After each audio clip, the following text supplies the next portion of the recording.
Yeah, we're getting ready to abandon Ukraine. Not just walk away from the peace talks, although that's how it's being presented right now, but abandon them entirely.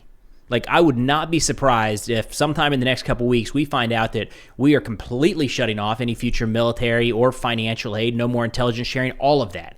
It just feels like that's the direction we're headed. And the reason I say that is kind of reading between the lines, or just reading exactly what some senior officials are saying. There's a lot of frustration in the White House right now about not being able to bring this war to a close, but that frustration is very singularly channeled at President Zelensky.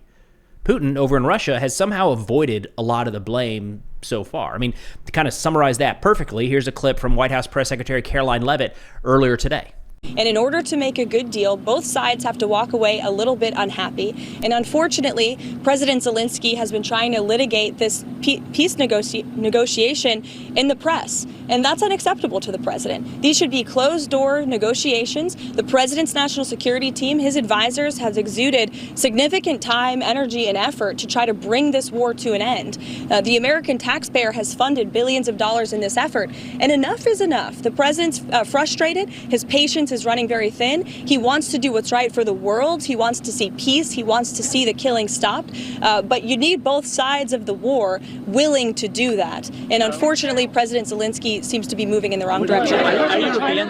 So right there, Zelensky's the one moving in the wrong direction, and I got it. There can be a real argument about what should be litigated behind closed doors. This is the whole White House blow up with Zelensky, Trump, and Vance a few months ago personified, right? Like, how much of that should have been behind closed doors? Probably a lot, if not the entire thing.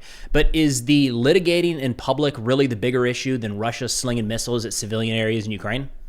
Like, which one of those is causing us to not get to peace more? Or are they at least even? Again, Putin and Russia are really avoiding any sort of blame throughout this entire process. But I think it's worth mentioning a post by President Trump on Truth Social earlier today, just kind of hammering all of this home, where he said, quote, Ukrainian President Zelensky is boasting on the front page of the Wall Street Journal that Ukraine will not legally recognize the occupation of Crimea. There's nothing to talk about here. This statement is very harmful to the peace negotiations with Russia that Crimea was lost years ago under the auspices of President Barack Hussein Obama and is not even a point of discussion. Nobody is asking Zelensky to recognize Crimea as Russian territory, but if he wants Crimea, why didn't they fight for it 11 years ago when it was handed over to Russia without a shot being fired, which is not, that's not exactly how things played out, but nonetheless.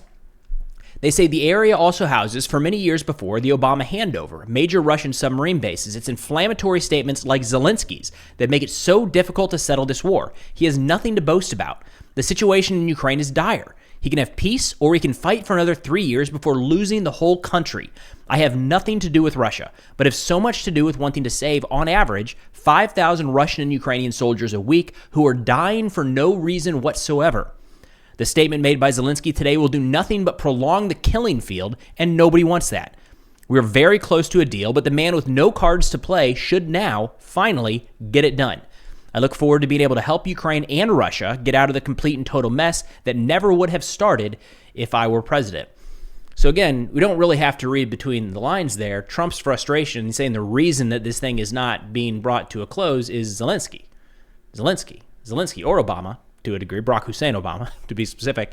But that's kind of the vibe we're getting from the government right now. And it kind of brings us back to some statements by Secretary Rubio last week where he said, we're just going to walk away. Like, if this isn't resolved, we're out of here. And he reiterated that today in an interview. We thought he was going to be in London meeting with senior leaders from Europe and Ukraine talking about the peace deal, but he was not. It looks like General Kellogg went.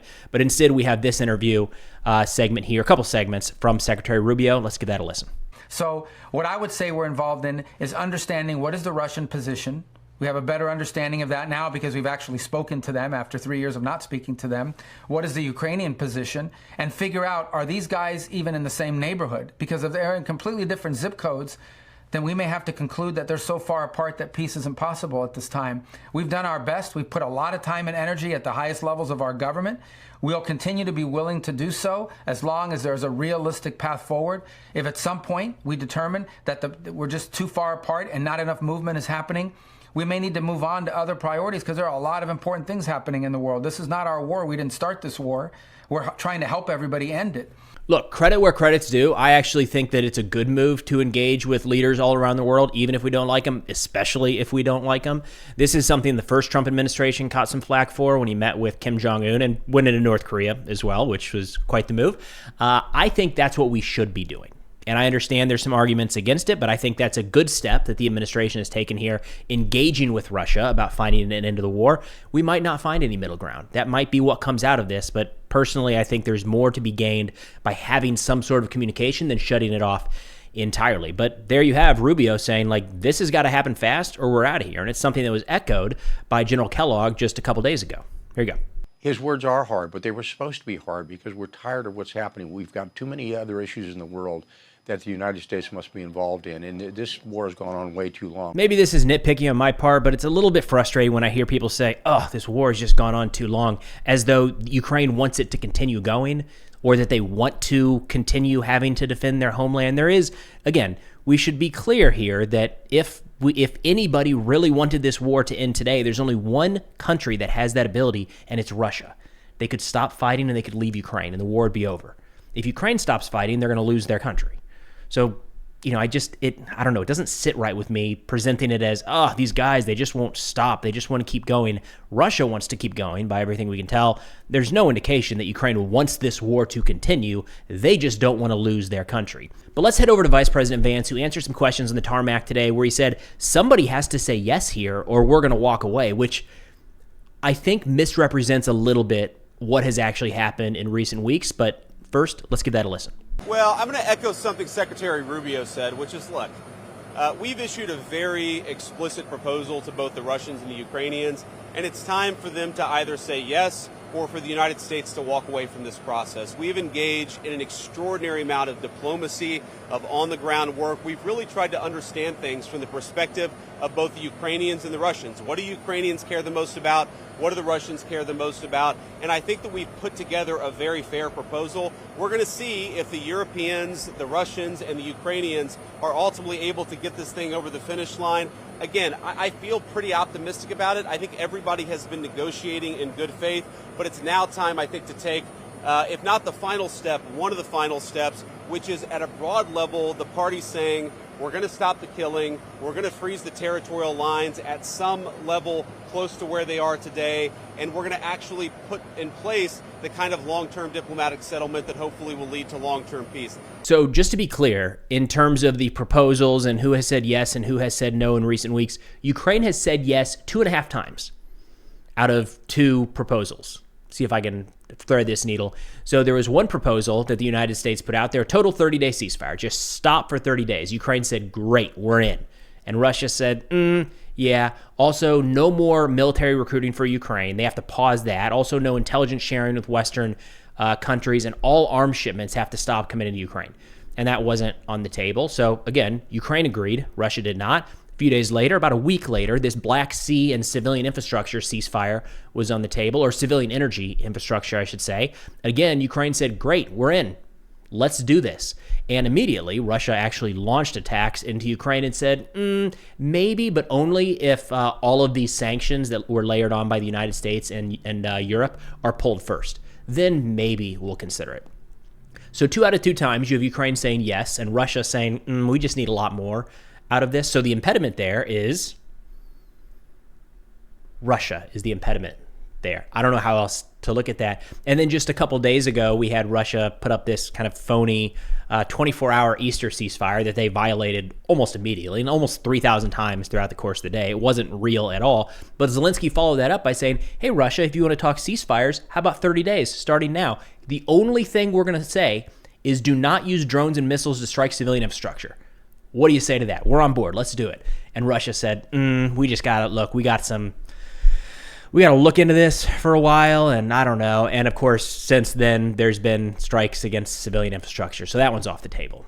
So I don't know that saying that neither side is saying yes is necessarily accurate. From what I've seen, it looks like Ukraine has been very willing to get to this ceasefire agreement, and Russia continues to say no. But the reason that I say we're getting ready to walk away entirely and not just stop trying to navigate some sort of peace deal is because of how Secretary Rubio is framing this conflict. Let's give that a listen. Well, I don't know about by the end of the week. I'm hopeful that we can get to something quickly, and I remain, hopeful that we can get something done, because this is a terrible war and it needs to end. Because it has no military solution. There is no military solution to this war. We have to be frank. Russia's not just going to roll over Ukraine and take the whole country, and Ukraine's not going to push them all the way back to where they were before 2014. So if there's no military solution, or that's how we're presenting the conflict right now, then it doesn't seem like we're going to step away from this and then immediately say, okay, now let's layer on some additional military resources. In fact, you could see the argument coming out of this saying, why send another dollar of military aid if there's no real military solution? The stick that might be used here is that we're getting ready to cut off military aid entirely, which, let's be honest, is very popular with a segment of Trump's base, not necessarily a majority across the country, but we know there's nothing on the docket right now for Congress to re-up any sort of military aid to Ukraine going forward. So when this batch runs out that the Biden administration put in place a few months ago, that's it. And I think there's a very real chance that we don't see anything layered on top of that. This is how it's being framed right now. The last chance, the last offer is out there. It was a peace deal reported by Axios. We talked about it in a previous video today. It's terms that are not agreeable to Russia. They're not agreeable to Ukraine. It's probably going to fall through. And personally, to me, that looks like we're just setting the stage to walk away entirely. But that's all I've got for now. Thanks for watching, and I'll see y'all next time.